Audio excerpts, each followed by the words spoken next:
Bon, shalom bien-aimés frères et sœurs, que la paix de Dieu soit avec vous.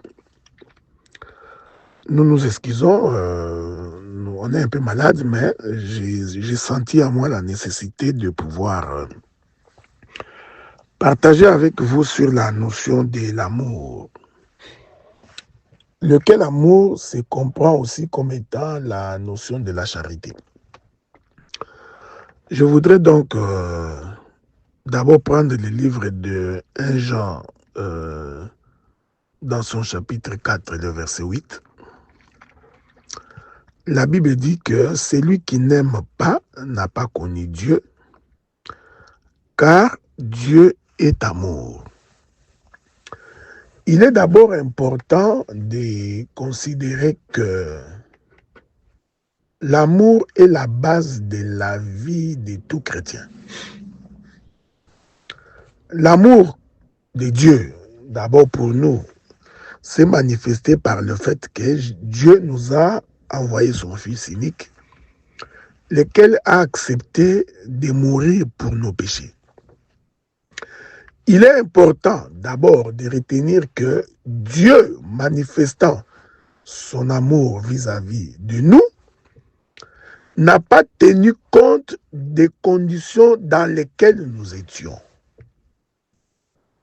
C'est-à-dire que l'amour de Dieu est pour nous un amour inconditionnel. C'est-à-dire que Dieu ne nous a pas aimés parce que nous lui avions donné quelque chose. Dieu ne nous a pas aimés parce que c'est nous qui l'avions aimé en premier. Dieu ne nous a pas aimés parce que nous avions de bonnes qualités. Non, bien au contraire, Dieu nous a aimés dans nos défauts. C'est pourquoi, frère, le vrai amour consiste à aimer quelqu'un avec ses défauts. Et cet amour-là, c'est un amour inconditionnel. On ne peut pas aimer quelqu'un parce qu'il te fait du bien. Malheureusement, ce n'est pas de cette manière que Dieu définit l'amour. On ne peut pas aimer quelqu'un parce qu'il te donne l'argent. On ne peut pas aimer quelqu'un parce qu'il te donne à manger. On ne peut pas aimer quelqu'un parce qu'il est tout le temps derrière toi pour te soutenir. Non. Il faut d'abord aimer la personne pour ce qu'il est. Dans ses défauts et dans ses qualités. Je vais revenir plus tard. Parce que l'amour va aussi consister à pouvoir aider quelqu'un dans ses défauts pour que la personne change. Ok? Donc, il est d'abord important de retenir que l'amour de Dieu vis-à-vis de nous est d'abord un amour inconditionnel. Voilà pourquoi celui qui aime Dieu doit également aimer son prochain sans condition. C'est là où ça devient difficile. C'est là où on peut voir si quelqu'un a la sémence de Dieu ou il n'en a pas. Voilà pourquoi il est important de comprendre que chaque fois qu'un mauvais sentiment monte en toi, vis-à-vis de ton frère, vis-à-vis de ta sœur, il faut commencer par dire que ce sentiment-là n'est pas de Dieu. Quoi que la personne ait fait, quel que soit l'acte qu'il a commis, si toi, en le regardant, tu sens en toi un mauvais sentiment, autre que aimer cet homme ou cette femme, alors la sémence de Dieu n'est pas en toi. Il faut donc prier le Seigneur pour que le Seigneur puisse t'aider à avoir un bon sentiment. Maintenant, nous allons prendre beaucoup d'éléments nous permettant de saisir cette notion d'amour. Ok? Regardez maintenant. Je me permets, shalom bien-aimé, je me permets de prendre une écriture dans Éphésiens chapitre 4. à partir du verset 14 et le verset 15. Laissez-moi lire une écriture.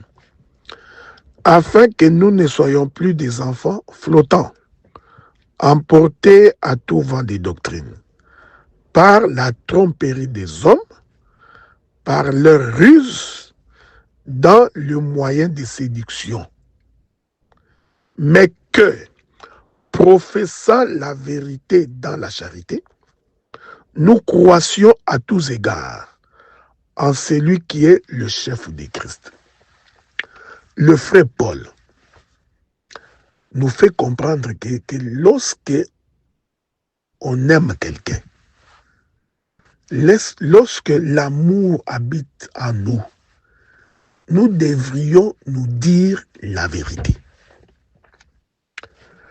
Regardez frère, celui qui se tient dans la vérité n'a pas honte de dire ce qu'il croit. Voilà pourquoi le verset 14 de Éphésiens chapitre 4 nous démontre qu'il y a des gens qui usent des tromperies, qui usent des mensonges, qui usent des ruses pour naître au milieu des frères et des sœurs des mauvais sentiments. Qu'est-ce que je voudrais dire? Je voudrais être très précis dans ce que je voudrais dire. Vous voyez, lorsque quelqu'un va vers un autre frère ou va vers une autre sœur dans l'intention de lui dire le mal de son frère, sans avoir la capacité d'affronter le frère ou la sœur, il est en train de rendre un mauvais service à ces frères-là. Ceci est très important. Voilà pourquoi le vrai amour consiste à dire à son frère la vérité. Il y a quelque chose qui ne va pas. Il y a quelque chose qui ne marche pas. Il y a quelque chose que tu sembles ne pas bien saisir. Tu as l'obligation de t'exprimer en toute vérité. Il y a une expression en français qui dit ce qui se conçoit bien s'énonce clairement et les mots pour les exprimer viennent aisément. Donc, celui qui se tient dans la vérité, il est quelqu'un qui se tient dans l'amour. Pourquoi je vous dis ces choses? Je vous dis ces choses parce que c'est dans la vérité qu'on va éviter les soupçons. C'est dans la vérité qu'on va éviter la calomnie. C'est dans la vérité qu'on va éviter des critiques. C'est dans la vérité qu'on évitera de parler le mal de son frère. Mais pour que quelqu'un se tienne dans la vérité, il doit être quelqu'un qui aime. C'est pourquoi vous allez remarquer que même dans des couples, les gens qui s'aiment dans des couples ne se gênent pas pour se dire la vérité. Même si cette vérité blesse. Mais quand le couple est en amour, il se dit la vérité. Est-ce que vous comprenez cela? Donc, quand nous vivons dans la communauté chrétienne, quand nous vivons dans l'église, quand on a l'amour de son frère ou de sa sœur, il faut lui dire la vérité. Il faudrait aussi que celui qui reçoit les propos de son frère ou de sa sœur pour une quelconque situation, qu'il soit capable de comprendre que c'est par amour que nous nous exprimons. L'amour. Si tu n'es pas né de Dieu, c'est difficile de pouvoir vivre véritablement l'amour de Dieu. L'amour de Dieu évite les querelles. L'amour de Dieu évite les divisions. Ok? C'est très important.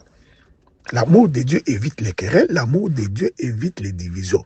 Or, les querelles, les divisions viennent dans le propos que nous tenons en coulisses. C'est très important. Il y a une expression en sociologie, je vais vous le dire tantôt là. Je me permets de vous raconter une théorie en sociologie que j'ai appris quand je faisais encore mes études. Cela provient d'un grand auteur français, donc un grand sociologue français du nom de Émile Durkheim. Émile Durkheim dit ceci, il dit que les faits sociaux sont totaux et globaux. Et dans la suite de son discours, il dit que la vraie structure de la société, c'est ce qui n'apparaît pas. C'est ce qui est caché. Alors, les sociologues du temps moderne ont appelé cela la théorie du mensonge. Et ils nous ont fait comprendre que cette théorie des mensonges, c'est ce qui tue la société. Je voudrais m'expliquer dans les termes clairs. C'est-à-dire que ce qui apparaît n'est pas vrai. Ce qui est vrai, c'est tout ce qui se cache en coulisses. Tu vois, tout ce que les gens se disent en coulisses, les gens qui racontent des choses en coulisses, qui ne s'expriment pas ouvertement, qui passent par les chemins détournés sans apparaître. C'est ce qui tue la vie dans une communauté comme dans une famille. Voilà pourquoi la Bible nous recommande de nous dire la vérité. Pourquoi? Pour empêcher que ce qui apparaît ne puisse pas être vrai. C'est ainsi que le frère Paul va nous rappeler un certain nombre de choses. Je voudrais prendre les livres des 1 Corinthiens. Je voudrais prendre les livres des 1 Corinthiens. Écoutez ce que le frère Paul dit. C'est très important. Je suis dans les livres des 1 Corinthiens, dans son chapitre 13. Commençons d'abord par ce chapitre 13. Dans son chapitre 13, à partir du premier verset, le frère Paul dit ceci. Quand je parlerai les langues des hommes et des anges, si je n'ai pas la charité, je suis un airain qui résonne ou une cymbale retentissante. Quand j'aurai les dons de la prophétie, la science, de tous les mystères, de toute la connaissance, quand j'aurai même toute la foi, jusqu'à transporter les montagnes, si je n'ai pas la charité, je suis rien. Vous voyez, frère, hein? Ça c'est le frère Paul. Même si je démontre que moi je connais la Bible, je maîtrise les versets de la Bible. Même si je parle en langue, plus que vous tous. Même si je me mets à genoux pendant 2 heures, plus que vous tous. Même si je prie jusqu'à faire descendre les feux du ciel, plus que vous tous. Le frère Paul dit qu'en réalité, si je n'ai pas l'amour, je ne représente rien. Je reviendrai pour expliquer que l'amour, c'est cette capacité de faire passer l'intérêt de l'autre au devant de son intérêt. L'amour, c'est lorsque tu n'es pas le centre de l'univers. L'amour, c'est lorsque tout ne doit pas passer nécessairement par toi. L'amour, c'est ce désintéressement de soi au profit de l'autre. Voilà pourquoi, quand le frère Paul parle ici, il démontre qu'en réalité, c'est lui qui fait ces choses. C'est lui qui fait la connaissance. C'est lui qui a la foi. C'est lui qui fait toutes ces démonstrations. Il les fait en fait pour sa chair. Et il considère que ce n'est pas de l'amour. Maintenant, écoutez. Le verset 3, il dit, quand je distribuerai tous mes biens pour la nourriture des pauvres, quand je livrerai même mon corps pour être brûlé, si je n'ai pas la charité, cela ne sert à rien. Oh, le frère Paul, il est merveilleux. L'amour, ce n'est pas parce qu'on te donne l'argent, ce n'est pas parce qu'on te donne le foufou, ce n'est pas parce qu'on te donne les biens. Il faut faire très attention. Ce n'est pas parce que je prends mes biens que je partage avec toi, je prends ma voiture, je te donne, je prends mes chemises, mes chaussettes. Non, non. Le frère Paul démontre que quand tu fais ces choses et qu'en toi, il n'y a pas d'amour, ça ne sert à rien. Vous voyez, frère, l'amour, c'est aimer quelqu'un sans condition. Cet exercice-là, si tu n'as pas la sémence de Dieu, tu ne peux pas vivre ça. Je continue, regardez. Je suis en train de continuer, moi. J'ai fait ça en 5 minutes pour que vous ayez le temps de suivre attentivement. OK? Parce que c'est ça même la base de la vie chrétienne. C'est ça même le fondement de l'évangile. L'amour ne peut pas faire du mal à son frère. L'amour ne peut même pas soupçonner le mal pour son frère. Écoutez, j'aime ça. Le frère Paul dit ceci. Des fois, ce sont des choses que nous négligeons dans nos prédications. Nous passons peut-être les temps à vouloir expliquer la Bible, ce qui n'est pas mauvais, mais il y a des choses élémentaires nous permettant de vivre dans la paix et dans la tranquillité. Le frère Paul dit ceci. Là, l'amour, dans la charité, elle est patiente. Alors, vous voyez, hein? Celui qui a l'amour de Dieu, c'est quelqu'un qui est patient. C'est quelqu'un qui n'est pas impulsif. Ce n'est pas le genre d'aussitôt dit, aussitôt fait. C'est quelqu'un qui n'entre pas en colère très vite. Il doit être un homme patient. La patience veut dire que la patience ne veut pas dire tolérer les bêtises. Non. La patience veut dire prendre le temps d'examiner, de voir, de scruter pour pouvoir agir avec précision. Même Dieu, dans sa patience, a attendu que le péché de l'homme ait atteint son comble pour que finalement qu'il détruise Sodome et Gomorrhe. La patience de Dieu n'est pas un mandat pour n'importe quoi. C'est ce que je voudrais dire. Mais la patience est une qualité de quelqu'un qui a le Saint-Esprit. Ceci est d'autant plus vrai pour les gens qui dirigent les églises. La patience est une vertu. Le frère Paul dit, la charité est patiente. Elle est pleine de bonté. Le cœur de l'homme, s'il n'est pas converti, ça pose un sérieux problème dans la vie. Parce que tout vient du cœur de l'homme. C'est dans le cœur de l'homme qu'il y a des mauvaises pensées. C'est dans le cœur de l'homme qu'il y a de l'amertume. C'est dans le cœur de l'homme qu'il y a toute forme d'animosité. Ces choses se trouvent dans le cœur de l'homme. Alors que l'amour de Dieu est plein de bonté. Écoutez, frère, de bonté. Vous allez m'écouter probablement aujourd'hui jusqu'à demain parce que j'ai beaucoup de choses à vous dire. Parce que quand nous prêchons le dimanche, deux fois, on n'a pas de temps d'entrer dans ces détails-là. Voilà pourquoi nous avions créé des groupes pour que dans le groupe, que nous puissions revenir sur des petites choses, les bases de l'évangile, les fondamentaux de l'évangile. Celui qui a l'amour de Dieu ne se fâche pas inutilement. Il ne s'irrite pas à tout bout de champ. Non, c'est un homme patient. La Bible dit que de tous les hommes créés sur la terre, il n'y a pas eu un homme aussi patient comme Moïse. Souvenez-vous de Moïse. Il a fui l'Égypte parce qu'il voulait aider ses frères. Il a combattu pour ses frères. C'est un gars il intervenait auprès de Dieu pour la maison d'Israël. Qu'est-ce que Moïse n'a pas fait pour son peuple? À peine sorti, à peine traversé la mer Rouge, le même peuple se rebelle contre Moïse. Mais Moïse n'était pas en colère. Moïse n'avait pas dit, vous, c'est moi qui vous ai délivré. N'est-ce pas moi qui est intervenu auprès de Dieu pour que Dieu ne vous tue pas? Pourquoi vous vous rebellez contre moi? Non! L'amour de Dieu est patiente. Vous allez voir, j'ai beaucoup d'éléments.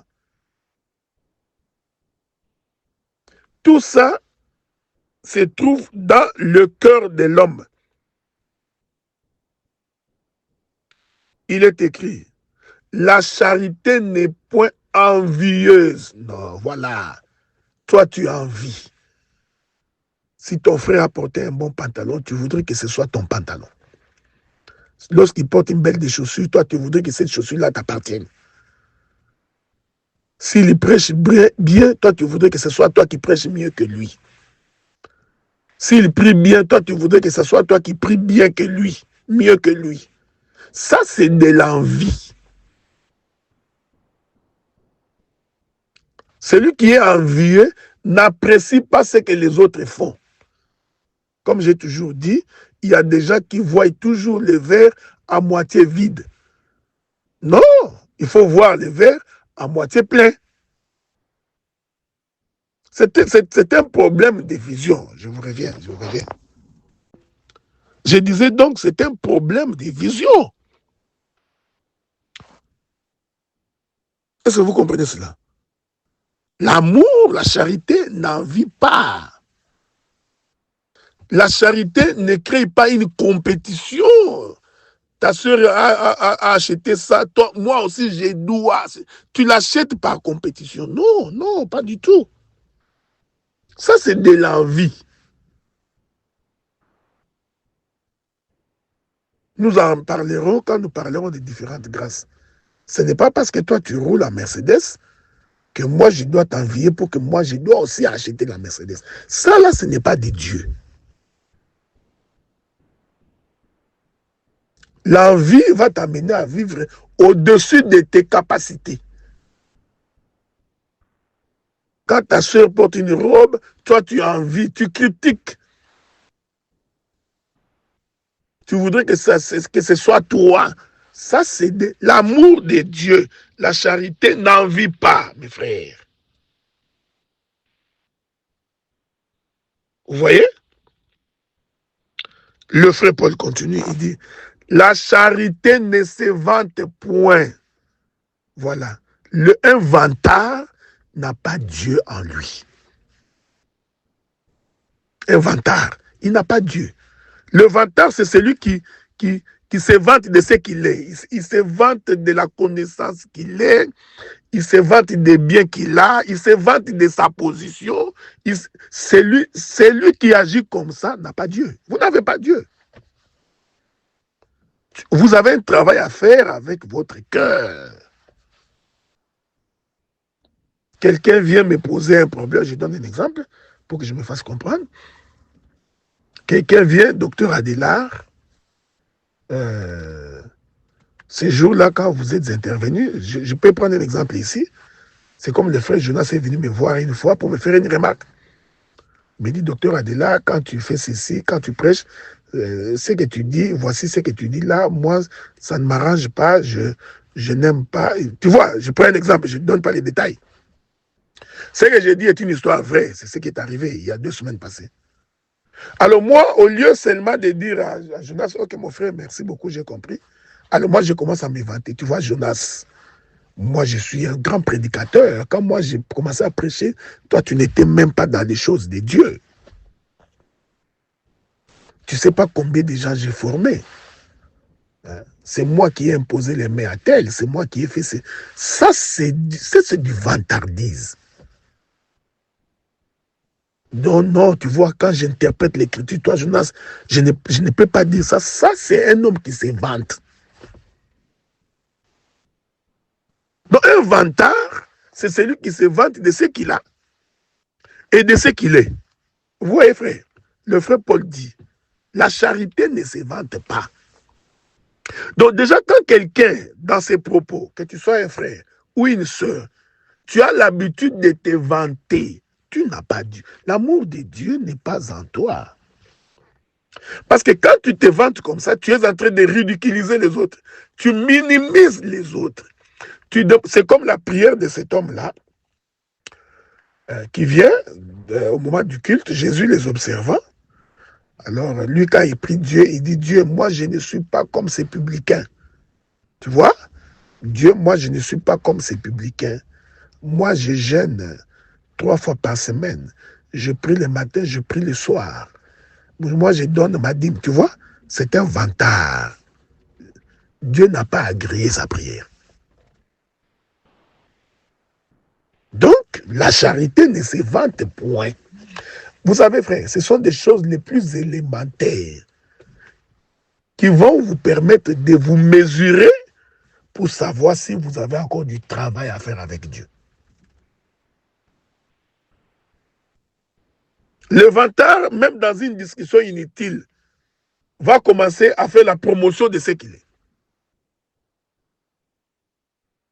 Judas l'Iscariote avait raison de dire que si je n'embrasse pas Jésus, vous n'allez pas le reconnaître.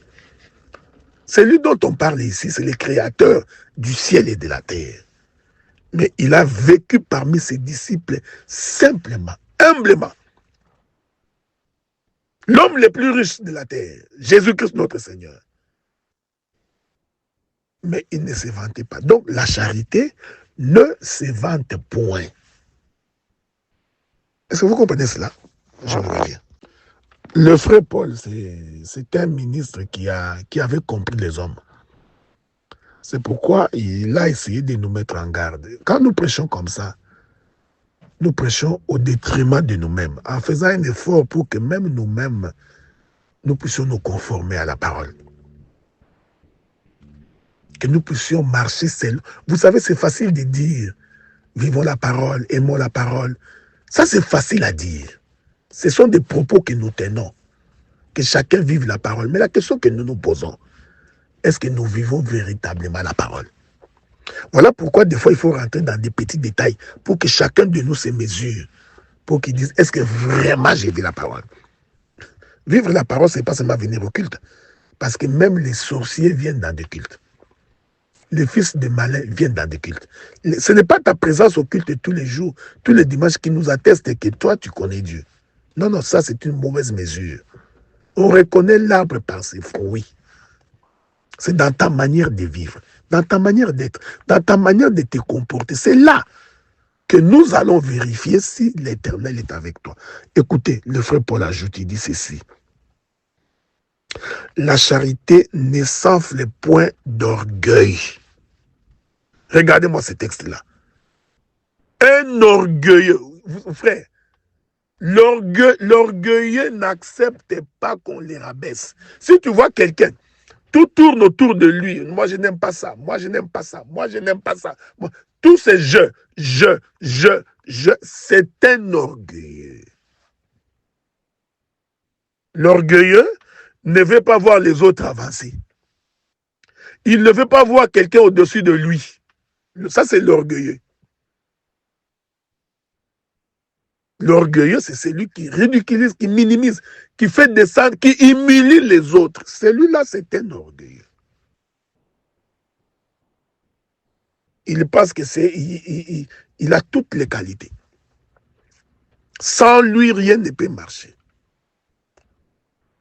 L'orgueilleux ne fait pas la promotion. L'orgueilleux ne vante pas quelqu'un d'autre. Ah ouais, l'orgueilleux, il ne vante pas quelqu'un d'autre. Il n'apprécie pas le travail de l'autre. Vous voyez, ce sont des petites choses. Hein.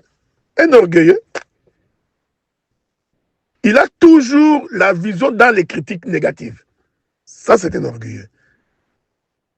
Il ne voit pas ce que tu as fait du bien. Il ne voit que le mauvais côté. C'est un orgueilleux. Avant d'interpréter, tu vois, l'orgueil, ce n'est pas se soumettre à la parole. Oui, oui. Mais c'est quoi se soumettre à la parole? Vous voyez, frère? Donc, il y a beaucoup de choses. Le plus simple, nous pouvons prêcher ces choses pendant 6 mois. Pendant 6 mois, nous ne prêchons que ça. Sans vous condamner, en vous démontrant que quand on vit de cette manière-là, on n'a pas Dieu. On peut tout dire. Le frère Paul continue. Je l'aime bien, ce frère-là. Je vais finir dans 15 minutes pour aujourd'hui. Le frère Paul dit, elle ne fait rien de malhonnête. Elle ne cherche point son intérêt. Je cherche ça. Je laisse d'abord la malhonnêteté. Parce que ça, ce sont des choses que tout le monde connaît. C'est facile à comprendre, être malhonnête, vous voyez.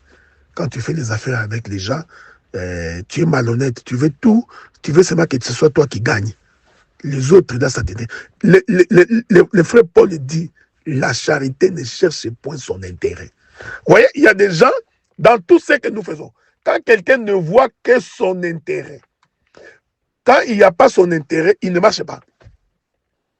Que ce soit dans des discussions, dans des débats, dans des partages, dans tout. L'homme veut que ce soit, il n'y a que lui qui puisse trouver satisfaction. Voilà. C'est ce que je voulais dire. Cet homme n'a pas l'amour. Cette femme n'a pas l'amour. Voilà pourquoi même dans vos conflits, est-ce que tu es capable de donner raison à ton frère, même si tu crois avoir raison? Est-ce que tu es arrivé à cette capacité-là?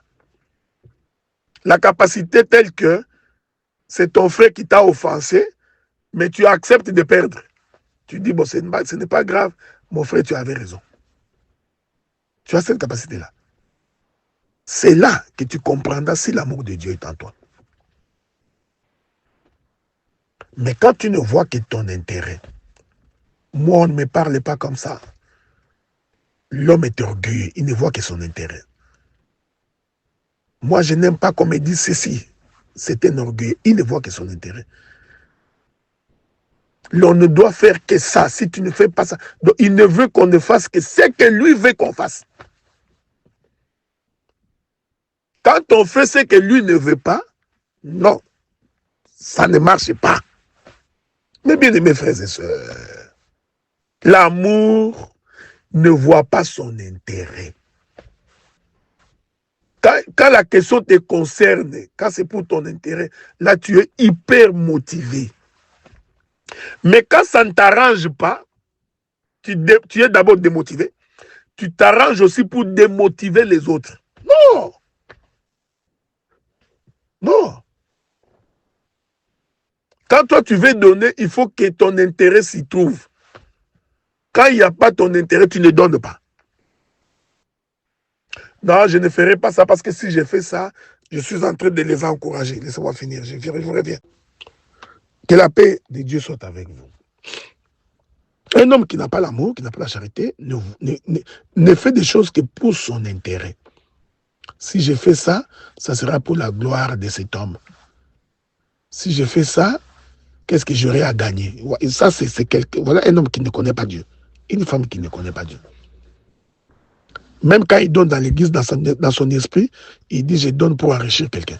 Nous parlerons de la manière de donner quand le Seigneur nous aidera. Mais regardez même dans la vie, vous allez voir. Quand tu veux aller au restaurant, tu es prêt à dépenser $400, 300. La fête des mères qui s'en vient là, je ne sais pas si c'est arrivé, la fête des femmes, tu étais prêt à dépenser $150 pour t'acheter un pantalon, pour t'acheter un pagne. C'était facile, hein? La fête des mères s'en vient là, tu es dans les programmes là, tu es prêt à dépenser, mais pour dépenser pour Dieu, dans ton esprit, tu dis, je suis en train de faire ça pour quelqu'un d'autre. Donc toi, quand c'est ton intérêt, ça t'arrange. Mais quand c'est l'intérêt de l'autre, ça ne t'arrange pas. Ça ne t'arrange pas. Tu es capable de faire une réception chez toi, tu dépenses $300, $400 pour que les gens viennent manger, pour qu'on voie comment tu as préparé ta table. Quand tu invites les gens là, c'est pour qu'on voie comment tu sais préparer le fumba, tu mets les makayabou, tu mets des choses partout. Tu vois? Donc, c'est toujours ton intérêt. Pour l'orgueil de ta personne, tu nous invites pour qu'on vienne voir ta maison, comment tu as fait, comment tu as décoré. Là, tu es prêt à dépasser $500, $600. Mais quand on te dit, nous avons besoin de l'argent aussi, nous n'avons pas payé les loyers, il nous manque $300, $400 pour payer les loyers. Toi, tu en as. Mais tu ne donnes pas. Parce qu'il n'y a pas ton intérêt là-dedans. Vous voyez? Le vrai amour ne voit pas son intérêt. Toi, quand tu n'es pas impliqué, tu n'interviens pas. Quand tu n'es pas impliqué. Non, non, non. Nous allons organiser une grande journée de louange d'adoration. Comme tu n'es pas parmi les chantres, comme tu ne chantes pas, toi, tu ne donnes rien. Mais il suffit qu'on dise que c'est toi qui vas chanter, c'est toi qui vas conduire, ou bien c'est toi qui vas prêcher. Ah, là, tu as vu ton intérêt, tu contribues. Voilà, tu vois? Tu vois? L'amour de Dieu n'est pas en toi. L'amour de Dieu ne voit pas son propre intérêt. Je vais finir pour aujourd'hui parce que je vais continuer demain. Je continuerai demain. Écoutez, le frère Paul dit, la charité ne s'irrite point. Elle ne soupçonne pas le mal. Mais bien aimé, ce qui tue des relations, c'est le soupçon du mal. C'est sûr qu'on est en train de comploter. Moi, j'ai toujours dit que celui qui complote n'est pas de Dieu. Celui qui parle avec son frère, tenant des réunions pour nuire à un autre frère, il n'est pas de Dieu. Mais celui aussi qui soupçonne qu'on est en train de lui faire des complots, lui aussi n'a pas l'amour de Dieu. Tu ne peux pas t'asseoir comme ça, tu t'imagines que, comme on est assis là, c'est sûr que la sœur Michel a un projet contre moi, il est en train... J'ai vu la manière dont il m'a regardé, c'est sûr que... Non, l'amour ne soupçonne pas, la charité ne soupçonne pas des choses comme ça. En d'autres termes, écoutez ce que Paul dit, l'amour, la charité ne soupçonne pas le mal. Je répète ça. Ce n'est pas... Tu peux soupçonner, mais ne pas soupçonner le mal. C'est très dangereux. Pourquoi? Parce que si quelqu'un soupçonne le mal, c'est parce que dans son cœur, il n'y a que le mal. Pourquoi tu ne soupçonnes pas le bien? Pourquoi tu ne peux pas soupçonner que, comme mes frères sont réunis là-bas, ils sont en train de faire un projet pour me promouvoir ou pour m'acheter une voiture? Pourquoi toi, quand les gens sont réunis, dans ton esprit, c'est qu'ils veulent me faire du mal? C'est parce que toi, ton cœur est rempli du mal. Donc, voyez? Donc, l'amour, c'est l'absence du mal. Quand on a la charité, frère, on ne soupçonne. Il y a une expression en français qui dit savoir, c'est rien, soupçonner, c'est pire. Parce que tu vois, quand quelqu'un soupçonne, il peut même faire des projets dans sa tête, dans les soupçons. Dans les soupçons, il a conçu une maison. Dans les soupçons, il a mis de l'eau dans la maison. Dans les soupçons, il met du carburant. Dans les soupçons, il met le feu. Il brûle même la maison dans les soupçons. Voilà la nécessité de se dire la vérité. Parce que la vérité nous évite les soupçons. Les soupçons veut dire, tu t'imagines des choses que tu n'as pas vues, qu'on ne t'a pas dit. Tu fais ce qu'on appelle des raccordements frauduleux. Tu raccordes des choses, tu couds un habit pour faire asseoir une théorie. L'amour ne soupçonne pas. L'amour ne s'irrite point. Tu es tout le temps en colère. Il y a des frères comme ça à l'église. On joue hors gamme, il est en colère. Il est irrité. Un frère joue très mal les tam-tam. Lui s'énerve. Non, mais c'est pas vrai. On chante une chanson que toi tu n'aimes pas, tu t'irrites. Donc il y a des gens, ils s'irritent inutilement dans l'église. Oh non, quand moi je viens à l'église, il m'énerve. Il t'énerve pourquoi? L'amour n'est pas en toi. Parce que tu t'irrites tout le temps. L'amour ne s'irrite point. Même si on fait une chose mauvaise, celui qui a l'amour, il est patient, il attend. Il n'entre pas en colère. Car nous n'avons pas à lutter contre la chair et le sang. Je vais finir. Voilà, bien aimé. Je voudrais conclure pour aujourd'hui parce que je vais continuer demain. Celui qui a l'amour de Dieu ne dit pas des choses pour nuire à son frère. Non. Celui qui a l'amour de Dieu, même si son frère est en erreur, il le soutient, il l'aide. Je ferai... la semaine prochaine, je parlerai sur le leadership. Je voudrais vraiment que tous les serviteurs d'Ottawa comme de Montréal puissent me suivre là-dessus. Je parlerai sur le leadership. Comment se conçoit le leadership? Donc, celui qui a l'amour de Dieu ne complote pas contre son frère. Il ne s'imagine pas des choses. Tu ne parles pas le mal de ta sœur, de ton frère. Non.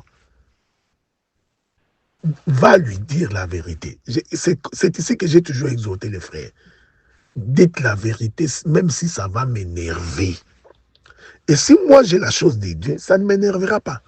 Il ne faut jamais vous gêner d'exprimer ce que vous ressentez quand vous vous sentez frustré. J'ai beaucoup de sœurs à Montréal qui, chaque fois qu'ils ne sont pas d'accord avec moi, qui viennent me voir, qui me disent, docteur, ça là, on n'était pas d'accord. Et je n'ai pas besoin de me fâcher. Tu ne peux pas devenir mon ennemi parce que tu m'as dit la vérité. Suis-je, comme la Bible dit, suis-je devenu ton ennemi parce que je t'ai dit la vérité? Non! La vérité ne peut pas faire de toi mon ennemi. La vérité ne peut pas créer des groupes. C'est là que je vous définis. Des groupes, des divisions, des choses inutiles dans l'Église. Tu vois, tel et tel ne m'aime pas, tel et tel sont pro, ceci ou pro cela. Je vais revenir sur ça. Je voudrais d'abord revenir sur ça avant de conclure. Il ne peut pas y avoir dans l'Église les pros Azaf. Tu vois, ça, ce sont les disciples, les bandimi d'Azaf. Et aussi, Azaf va s'arranger pour que ce soit ses propres fidèles. Donc, personne ne peut aller côtoyer ces gens-là, personne ne peut aller leur parler parce qu'ils appartiennent à Azaf. Non! Non, tu vois, les autres là, ce sont les disciples du docteur Adélard, tu vois. Des propos comme ça, des manières d'agir comme ça, si je les fais, je crée la division. L'amour ne peut pas créer la division. Prenons une écriture. C'est là que je vais finir. Laissez-moi prendre une écriture, je finis par là. Je voudrais terminer par les quelques versets que je vais vous lire.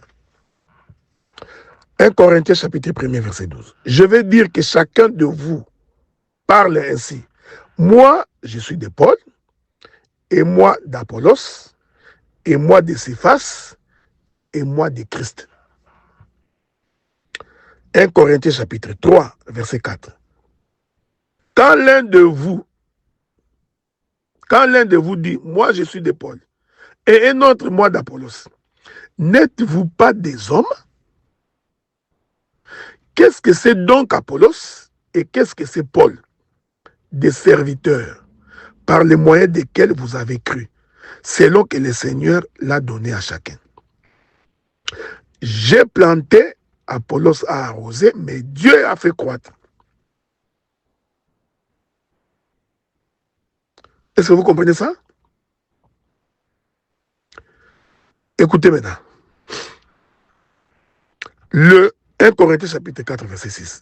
C'est à cause de vous, frères, que j'ai fait de ces choses une application à ma personne et à celle d'Apollos, afin que vous appreniez à nos personnes à ne pas aller au-delà de ce qui est écrit, et que nul de vous ne conçoive de l'orgueil en faveur de l'un contre l'autre. Est-ce que ces choses sont difficiles à comprendre? Nous sommes à l'église. Comme toi, tu as amené 3, 4 frères, 5 frères. Tu prends ces 4 frères, ils deviennent ta propriété privée. Et tu te vantes de dire, c'est moi qui ai amené tel et tel et tel et tel dans l'église. Vous voyez?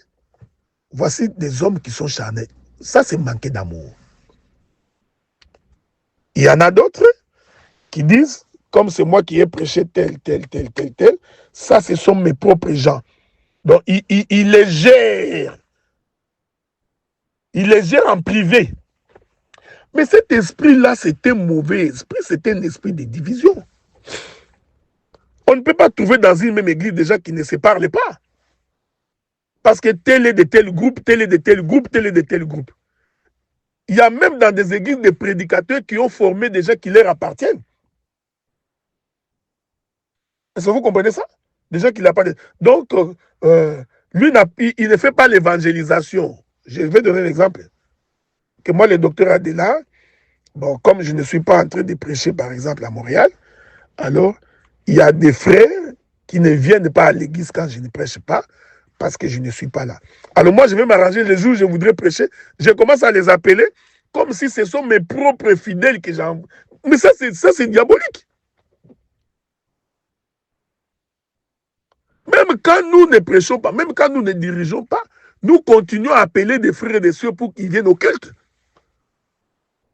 Personne ne peut s'approprier les fidèles. Ça, c'est une conception diabolique. Non, tu vois dans cette église ici, tel frère sont venus à l'église à cause de moi.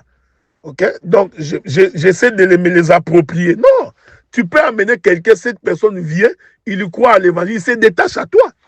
Ces hommes-là ont dit à la femme samaritaine, ce n'est pas à cause de toi que nous sommes restés avec Jésus, c'est parce que nous-mêmes nous avions entendu.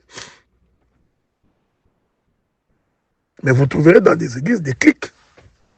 Chaque prédicateur a sa clique, a sa bande. Il exclut les autres, il ne coopère pas avec les autres parce que les pire petit. Cette conception est diabolique et satanique. Il n'y a pas de pire petit dans les choses de Dieu. Les disciples, nous les formons pour que vous deveniez les disciples de Christ. C'est pourquoi Paul a dit. Certains disent que nous sommes des Paul. Moi, je dis que je suis d'Apollos. Mais ils vous posent la question, ne sont-ils pas des hommes? Est-ce que c'est Paul qui est mort pour vous? Est-ce que c'est Apollos qui est mort pour vous? Ne sont-ils pas des hommes? Nous devons dépasser cet entendement-là. C'est pourquoi l'amour de Dieu ne peut pas créer les soupçons dans l'homme. Si tu les fais, tu es charnel. Tu ne fais exception de personne. Tes frères sont tes frères. Tes sœurs sont tes sœurs. Si nous nous sommes connus pour l'évangile. L'évangile fait de nous des frères et des sœurs. Les pires petits des petits n'existent pas dans la Bible. N'existent pas. Le frère Paul démontre que quand on a l'amour, on surpasse. L'amour ne critique pas. On va en parler demain.